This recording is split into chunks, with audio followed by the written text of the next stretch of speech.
Go. Hello, this is Emran Shibishi. That's Noah to Delhi. We continue on with the SBC World Cup show. Another set of very, very good games. Uh, but let's start off with Group E, I believe. Group E, right? Group E, Spain and Germany 1-1, while Japan get a shocking defeat to Costa Rica 1-0. Costa Rica beat Japan in the 84th minute, I believe, behind the Fuller strike. For me, real quickly, before we talk about in depth, talk about that Spain Germany game, which was probably one of the games of the tournament up to now. That game was a cracking game. Japan handed Germany a lifeline before that game even began. That's the story with that game. Japan handed Germany with the lifeline. All Japan needed to do is take care of Costa Rica and made it that hard, that much. With a draw, it's nearly impossible now. But now that they lose the game, they keep Germany in it. And in a game where in the first half, Japan were just too stagnant. No penetration. They didn't go for it in the first half. They left it too late for me, in my opinion, to actually go and try to win the game. And I thought the Japan coach had a lot of blame for this result. And I think overall Japan couldn't find the breakthrough. Kind of similar in that Germany game, the second half, it took them like 30 minutes, even though they were getting a lot of chances. It took them a bit to actually get the ball in the back of the net. Today, they couldn't. Keylor Navas had a good game. And, Costa Rica didn't look like they were doing much going forward, but it takes one mistake. And that mistake came off of a horrible goalkeeping error. I don't know. Even he was too far out. But at the same time, he got a hand on it, and he has to get a stronger hand on that. That was a horrible mistake, and it took one mistake, and Costa Rica capitalized.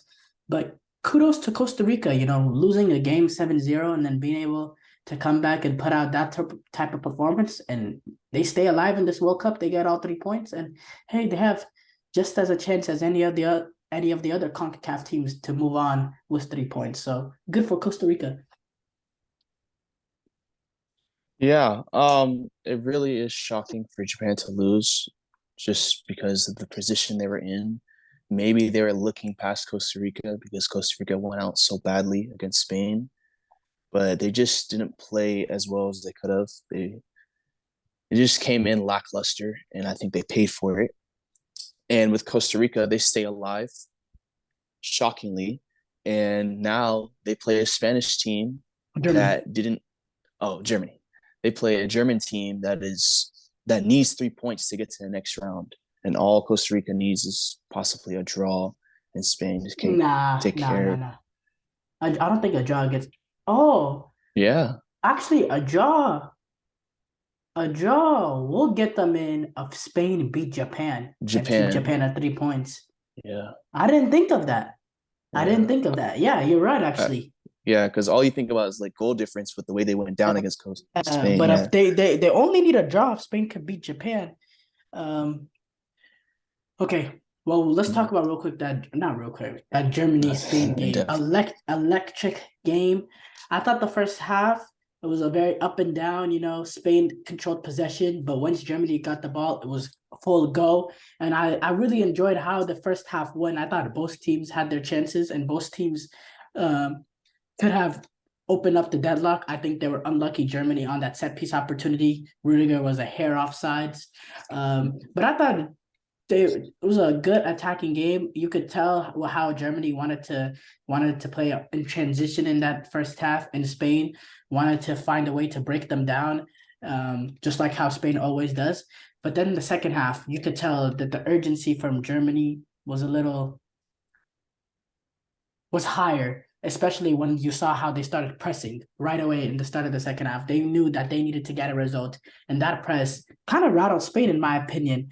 Kind of rattled Spain, and it got Spain a little confused on how to play out. But eventually, Spain were able to slowly build up, and they ended up getting the goal, which was, in my opinion, based on that second half, kind of the run of play against the run of play, because Germany were the ones creating more of the chances, but Spain were able to capitalize with Morata coming on, which was good for him, a good confidence booster for him heading into the later stages of the tournament. But from that goal on, Germany did not put their heads down. They realized the tournament is on the tournament's not on the brink because there was still mathematically a way that they can move on, but it's very, very difficult. They knew that they needed at least to get a point, at least to get a point. And I thought Jamal Musiala was a magician.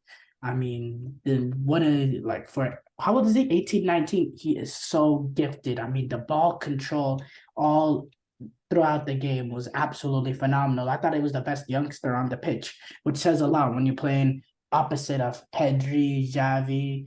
Um, I thought he was absolutely sensational, sensational. The touch, his ability to get past players one on one, his ability to tell the ball with his mind where to go, the control on the goal, the control on the goal was absolutely amazing. Kind of the ball gets stolen from him out of nowhere. I forget the number nine's name. From Werder Bremen. What was his Oh, name? Fulkrug. Yeah, full. Yeah. I can't pronounce it. Full crack. I haven't really seen much of him, but they needed a goal scoring presence, and Thomas Muller wasn't really working. Leroy Sané, I thought Leroy Sané was lively once he got on two.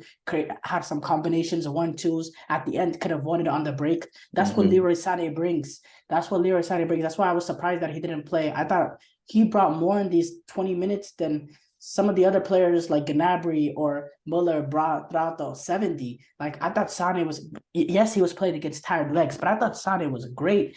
I said my piece on Musiala and what's his name again? Fulkrug. Yeah. Fulkrug was able to find that breakthrough for them. He had a chance earlier created by Musiala too, and he was more of that. They needed more of a presence in it, and maybe they should think about playing him in that Costa Rica game because they need that goal scoring presence. They were lacking that throughout these first two games, and he provided that. Yeah, Fulkrug made an impact early on. I think Hansi Flick has something to think about when it comes about maybe starting him, maybe putting him more. And I thought Hansi Flick made the right decision on not playing the double pivot of Kimmich and Gundogan. I thought that midfield kind of got overran in the Japan game, and bringing on Goretzka and going with a more solid base, a three-man midfield of Gundogan, Kimmich, and Goretzka is more of the way to go. I thought that was very, very smart by him. I thought it changed how Germany played, how Germany countered, how Germany played in transition, having that extra guy in midfield, not playing the back five. I thought that was a good change. And overall, I thought Germany were the better team in this game. They created more chances in this game, despite having less of the ball, playing in transition. I thought they were the better team, and I thought they could have won this game. And the way that they went a goal down and being on the verge of two losses and to be able to fight and get back shows the toughness, the grit, the Warriors-like mentality of this German team. And they could have honestly got the 3 points at the end with Leroy Sané. But yeah, I was impressed with the Germany team. And like me personally, when I saw that Morata goal, I grew up always hated Germany, right? But I've always had like a respect for Germany about how good they were. And I was like, nah, Germany has to find a way back into this game. They can't go out 2 World Cups in a row in the group stages. They're too good for that. And I think that they are indeed at the end will prove that they're too good for that because I do have them going on by the skin of their teeth. Well, I have some stuff to say. Both sides. First of all, both teams played really well attacking. They pressured a lot, and you saw the back line start to crack. Germany really tested the back line of Spain more and more as the match went on. After Jordi Alba went out, the 19-year-old got tested. He made a mistake. Fulkrug took advantage, and it got him the point. But also, Rodri was tested as center back as well. Yes, I saw so many center. On that first play, when Musiala got past, I forgot who he got past, but he brought in a cross. Rodri is literally waiting for the ball. Fulkrug gets a touch on that ball, and if he finishes, he's accurate with it, that's a goal, and that's completely Rodri's fault because he's caught waiting for the ball to come to him. You can't do that as a center back. You have to attack the ball. And when they're playing against teams that actually have a proper number 9, you can't play Rodri he's not a center back, he's a CDM, and I think that'll cost them. And real quick, another thing I'll have to say is Luis Enrique, I thought he was very hesitant on realizing when Fulkrug came in that he had to switch out Rodri. He didn't. I thought that's a mistake. And I know he wants to have Busquets on, but Busquets can work in a midfield going up against Costa Rica when he can get the ball, look up, and have so much time to pick out whatever he wants. But this day and age, the Busquets we see now going up against some athletic midfields is not going to work. And I know he wants to get his best players on, But yeah, if you're gonna play Rodri, play him in his right position, play him in the position that he's one of the best in the world in. Just because you want to bring in Busquets, Busquets has to go to the bench for me. It's a mistake for Luis Enrique to be playing Busquets against top level opposition. Yeah, because Rodri was not tested by Costa Rica. He was tested today, and he's going to be tested against Japan. And when I feel like they're going to go through, but when they go to that round of But yeah, they'll 16, definitely go through. he's going to get tested. And if Enrique doesn't make the right decision, they could go out early. Now with Germany, I think Germany Yeah, played emotional. they're in Group F, right? A Group B E, C.